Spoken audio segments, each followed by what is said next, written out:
queens do not do overwhelm. We don't talk about it, we don't discuss it, we don't tolerate it. What we do is get really great at understanding where boundaries are and where capacity is.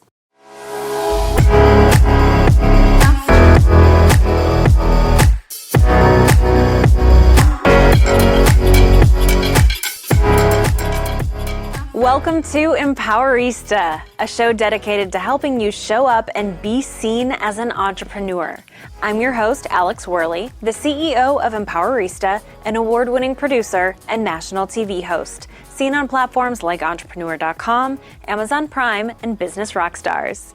These are the tips and truths to amplify your influence and income. My guest today is Gina DeVee, an author, speaker, podcast host, self-made multimillionaire, and founder of the multimedia training empire Divine Living. Her mission is to show women how to be queen of their lives. She helps women connect spiritually, start profitable businesses, create wealth from a feminine perspective, and become highly visible so they can make a global impact. In between these efforts, you can find her traveling the world with her husband, playing with her puppies, dining out at chic restaurants, or whipping up something fabulous in the kitchen. Before we dive in, I wanted to let you know I'm currently booking clients for Confidently on Camera, a 12-week one-on-one coaching program with me, empowering you to plan, present, produce, promote, and publish your first social media video series to ultimately increase your influence and income online. If you're interested in learning more, apply for a free consultation at confidentlyoncamera.com to see if working together is a good fit.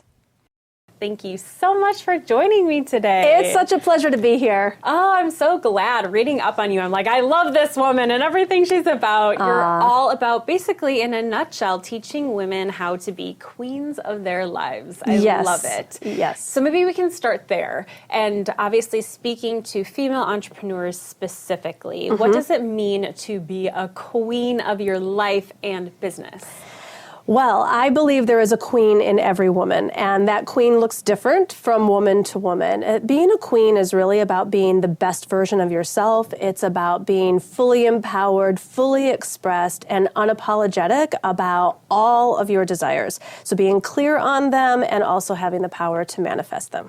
Amazing. So let's talk about your queen journey. Oh, I know yes. that you had humble beginnings and then you were a self-proclaimed struggling psychotherapist. Yes. So let's start there. Tell me about where you came from. Sure. And maybe what was that pivotal time that really inspired you to step into your queendom? Yes. Well, the royal road is not an ordinary one. And actually, much of my story is based off the true and ancient story of Queen Esther of Persia, which for those that don't know the story, it's basically an ancient Cinderella story about a Jewish orphan girl that became the Queen of Persia, unbeknownst to the king. He didn't know who he was marrying. And right after she became queen, there was a law issued to kill and destroy all the Jews of the land. So she had to risk and expose who she really was, go to the king, reveal her truth, and ask to be saved and save her people at the same time. So I was very inspired by this story, really relating all the way through from the very beginning of being that orphan girl. And whether one has been literally orphaned or emotionally orphaned, I think we all can relate on some level. And then the whole journey is basically the heroine's journey into queenhood. So I'm a school teacher's kid from Detroit, and I was taught, go to college and get a job and dream big, but not too big, and all this kind of reasonable stuff. And the word reasonable is just like the antithesis of who I am. And I had this sort of juxtaposition between falling prey to following the rules and also like, this is not me. I don't want to be normal. I don't want to be ordinary. And I don't think any of us actually do, but we've been taught that that's the safe way to go. So my own journey has been sort of this tug of war between being like the epic queen and like falling into line and playing by the rules. So I started out, not really knowing who I was, following other people's rules and playing the game that other people wanted me to play. And the journey of queenhood opened up the epic life for me. I love that. So I think one of the hardest things is getting that clarity of what kind of queen are we, right? Yes. Because like you said, there are so many people in society, culture that will tell us who we should be. Yes. So as an entrepreneur especially, there's so many decisions we have to make for ourselves. What business model is right for us? What kind of boundaries to make? Do you have any advice when it comes to understanding who we truly, authentically are as a queen? Yes. So first of all, a queen always has the right to change her mind. That's not permission to be flighty and not, be true to your word. But I think as a beginning entrepreneur, there's so much pressure. Like you feel like you're getting a tattoo and getting married and like adopting a child all at the same time. Like it's not that kind of a commitment. You get to try things and then you get to pivot and change. And I think that's one of the things that keeps so many women stuck at the beginning is because you feel like you've got to make this lifelong commitment. It's like, everybody says fail forward, and I cannot say that enough. So you have to take action. You just have to. Part of it is just starting, right? Absolutely, because the real work will inform you. If you want the best personal development seminar on the planet, start your own business. It's like, I hear motherhood ranks pretty high too, but I'm not a biological mother, so we'll find out about that. But it's like, you think that you're going to go start your business. The same thing happened with my book. Like I thought I was going to write this particular book and it was going to come out in this particular way. And we think we're so in charge. But if you're really spiritually connected and if you're really open to like something bigger going on for you, the work will inform you. And that doesn't show up exclusively through meditation and sitting on your couch and thinking up your big idea. It comes from doing the work.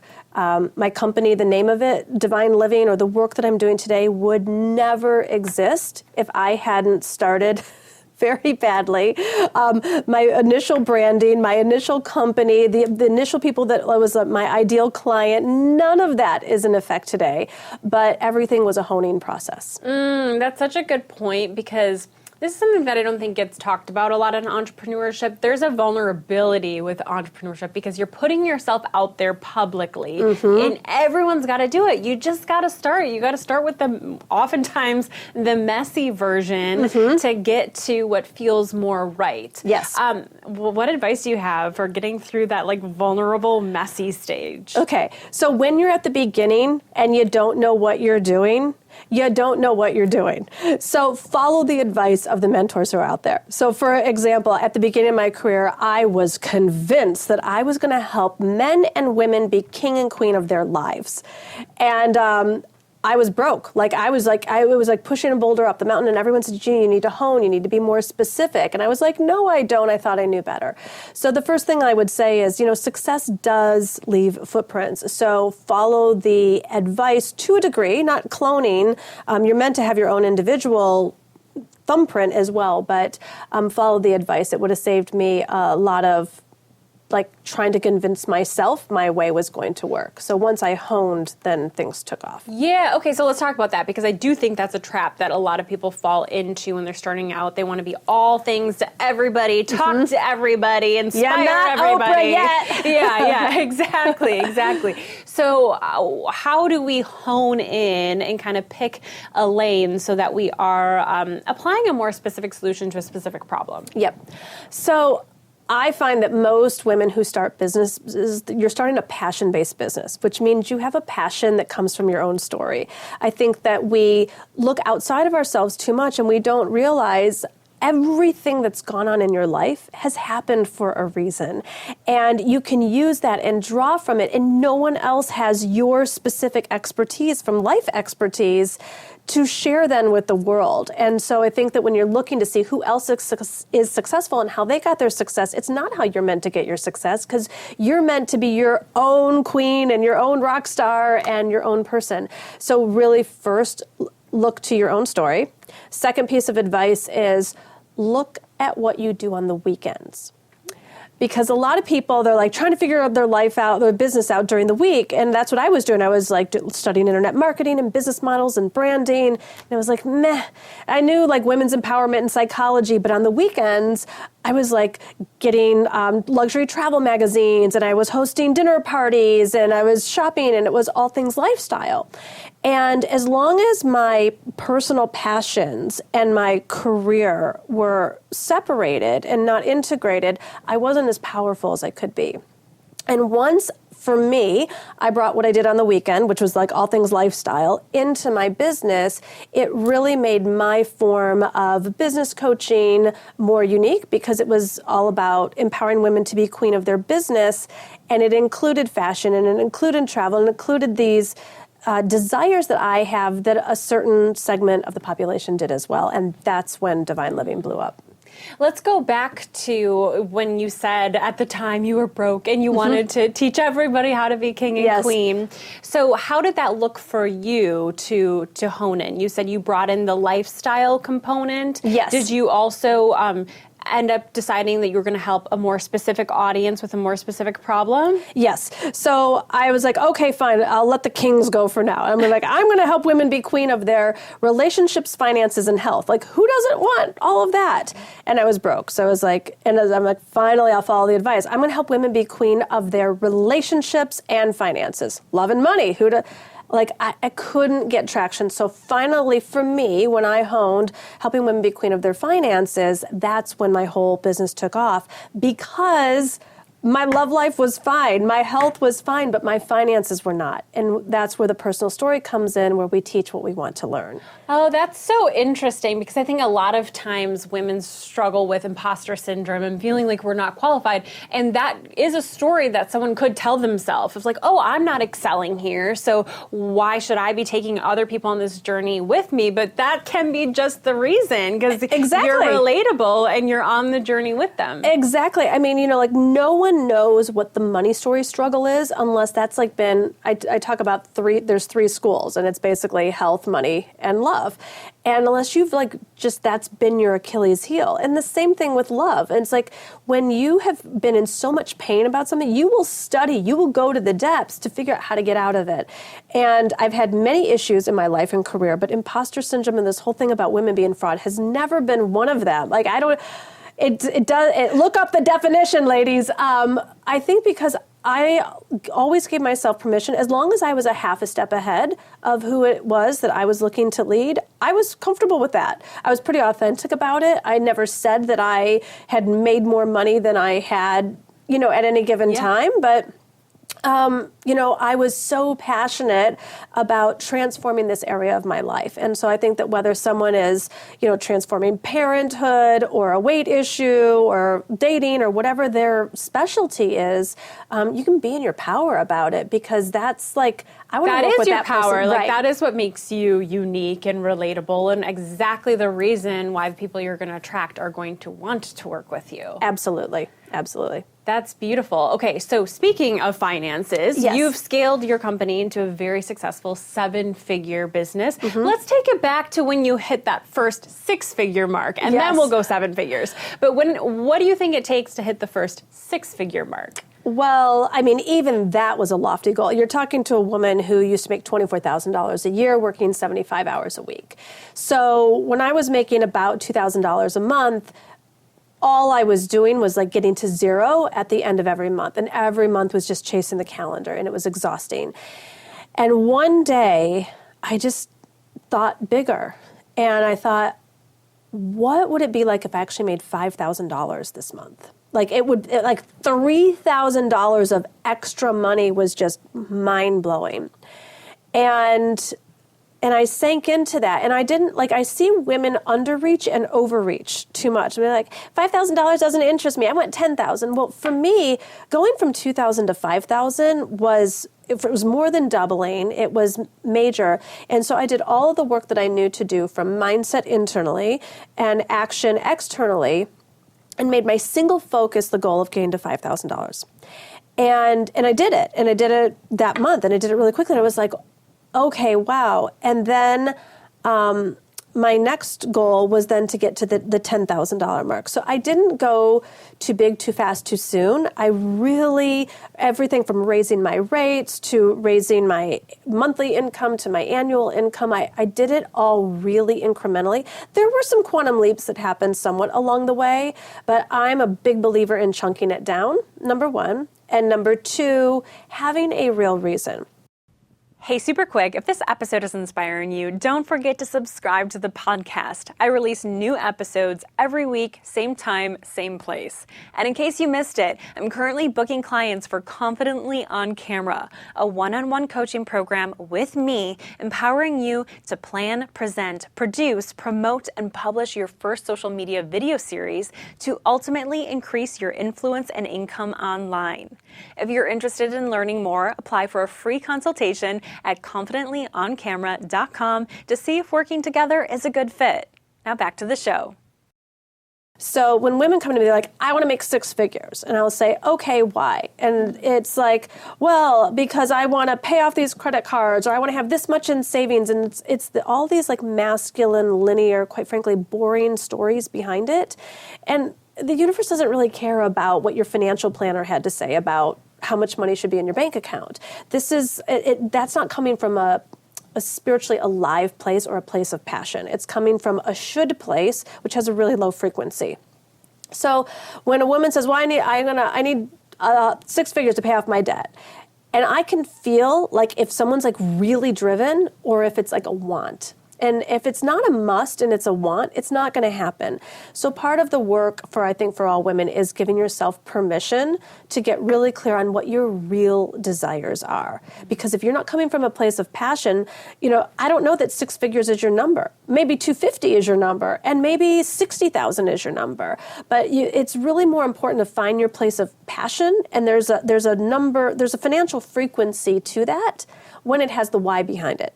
Yeah. Yeah. So what was that for you when you were first wanting to go from broke to a more abundant lifestyle? Everything I'm about to say is so politically incorrect, okay? It's okay. I was $75,000 in debt, student loans, credit cards, maxed out the whole thing. I think I had a tax lien too, if I'm not mistaken. I was, just chasing the calendar every month. And I was like, the internet was like, this was, 2004, 5, so whatever. New internet marketers were talking about leaping out of bed in the morning to be an entrepreneur. And I was at that place where I was like, I'm not leaping out of bed in the morning. I was like, Gina, you shouldn't say that. You're about women's empowerment and being queen and, come on, girl. And I have a master's degree in clinical psychology. I've been like, in spiritual practice my whole life. And I was like, what would actually have me leap out of bed in the morning? And I heard, if I knew I was going to Italy. You can't say that, Gina. You're supposed to be lit up about your work. And I was like, if I knew I was getting on a plane to go to Italy today, I would leap out of bed in the morning. And all the rest, like by definition, I knew the work that I was doing was changing lives. But I had gone from a life only that involved meaning, and I didn't have the life. I wasn't making the money, and I didn't have the lifestyle element. So it became kind of ho-hum. And I was like, nobody must know about this, because that's like career suicide. So what you resist persists, and I kept trying to push that away, and I finally gave into it. And I was like, okay, this isn't going away. What if I just gave myself permission to go to Italy? I'm like, you can't do that. You're $75,000 in debt. You have credit card bills. And then I was just like, well, I'm certainly not motivated to go pay those off, so I might as well, since I'm motivated to make the money to go to Italy, do that. So I did. And I looked how much the plane tickets were, the hotel I wanted to stay at, and went, and it was the first time that I was like really giving myself permission to go for my desires for me in what was a really big way. And it seemed so taboo. And I was like, and then I wanted money for shopping. And then it was like, you can't do that. And then it was like I wanted like new pots and pans. And it was like I was saying yes to my desires. And then a really interesting thing happened. I landed a really big contract. It was like $60,000 or something. And when the money came in, I felt like, okay, so what are we going to do with this? And I heard, pay your tax bill. And for the first time, because I had given to myself in these other areas, I actually wanted to. Like when you avoid cleaning your house, you're like, I don't want to do it. And then like you just like wake up one day, you're like, I want to organize my closet. It's because like you're listening to what's actually true for you. So I had gotten tired of all the money I make would just go to other people and bills, and it never came to me. So when I gave myself the experience of receiving the money that I earned, even though it was like taboo in terms of society, what society wanted me to do. Then I got to a place where I actually wanted to invest, where I actually wanted to save. Probably like people, like they get to a place where they actually want to exercise or they want to eat right, because it's just an alignment at that time. Oh, I love it. Well, thank you so much for your honesty. First of all, that was just a beautiful story. But also, I think a lot of times there's this pressure of your why, your motivator should be this altruistic, very meaningful thing. But for some people, it's just, I want to spend more time with my kids. I want to go to Italy, and whatever that is for you, whatever motivates you, there's no shame in it. None at all. And actually, it's what's spiritually connected, because you can't have a true desire. If it's not an ego thing and it's like not a keeping up with the Kardashians thing. So what I didn't realize is that I had been entrenched for about 15 years doing the inner work of queenhood. But my external life didn't look like a queen at all. And when I went to Italy, I was like, do I tell people? And I just started a newsletter and I put a few little pictures in. And I started getting emails in from around the world like, I want to go to Italy. Thank you for showing that. I want to go to Italy. So, and then I remember this one woman from England wrote me, and she's like, I have no interest in going to Italy, but I want new curtains for my kitchen. And another woman wrote me, and she's like, I don't care about Italy, but I want to go to a yoga retreat in Costa Rica. And right then and there, like the external brand of the Queen of Divine Living was born. And so Spirit was actually guiding me to have an internal and external embodiment of the brand. Any advice for getting more in touch with, as you call, Spirit? Yes. You've got, like getting to know any human being, you just got to take time. And, whether for you it's reading a book or journaling or meditating. I'm a big journaler. I've journaled since I was 10 years old, and so that's my connection, whether it started out with Dear God or Dear Spirit. That's my way of really connecting with the universe and hearing what's within me and just getting that clarity. And like anything else, the more you do it, the clearer it becomes, the quicker you get at, kind of assessing those nuances. So definitely having a practice where you give it the time. Yeah. And I know one of the principles behind being a queen is that there is plenty of time and money, yes, which a lot of times as women we feel very overwhelmed, especially the more busy aspects of our lives we have. Tell me about this mental shift of going from feeling frazzled, overwhelmed, like there's never enough, to feeling like there's always enough time and money. Yes. Well, it's a decision. So at Divine Living, everybody knows, from my team to my clients, queens do not do overwhelm. We don't talk about it, we don't discuss it, we don't tolerate it. What we do is get really great at understanding where boundaries are and where capacity is. So I liken overwhelm to like a hand approaching a hot flame on a stove. And if you get closer and closer to the hot stove, you're going to feel more and more heat, which all that is information that if you keep going in that direction, you're going to get burned.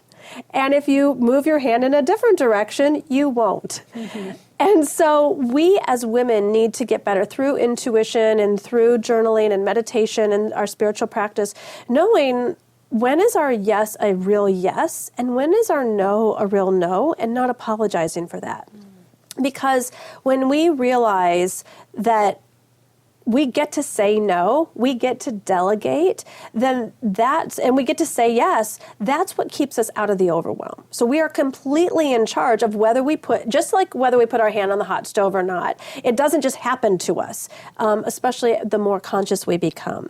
And so as we start to feel that heat, then we get to make different choices in our lives. Who's going to handle, especially as entrepreneurs, who's going to handle that task? How's this all going to get done? Well, when you ask the better questions, who else can do this? It's one of my favorite questions, along with how good are you willing to let life get? But in this conversation, who else can do this? I put a little sticky note of that up on my computer when I was first starting out, because it was so foreign to me that I didn't have to do everything.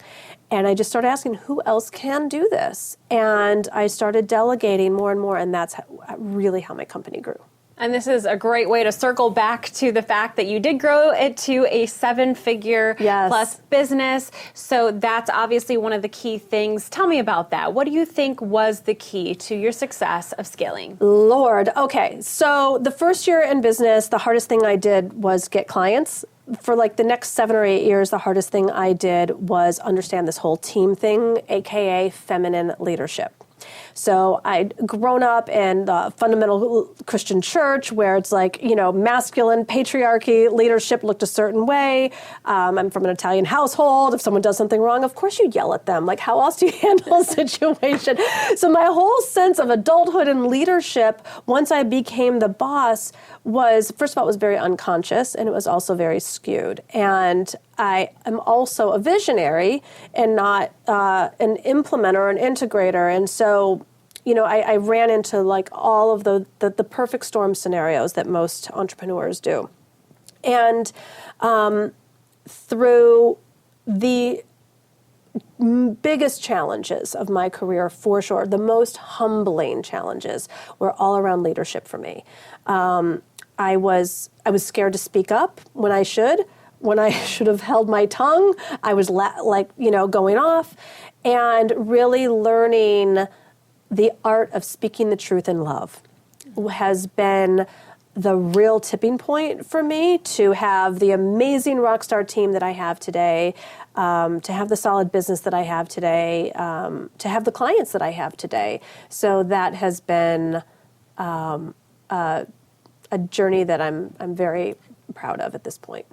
Amazing. Well, we are out of time, so you're going to have to learn more about Gina by picking up her new book. And where are all the places that people can find you? Yes. You can go to our website. It is divineliving.com/book, and that will show you all the places that you can get a copy.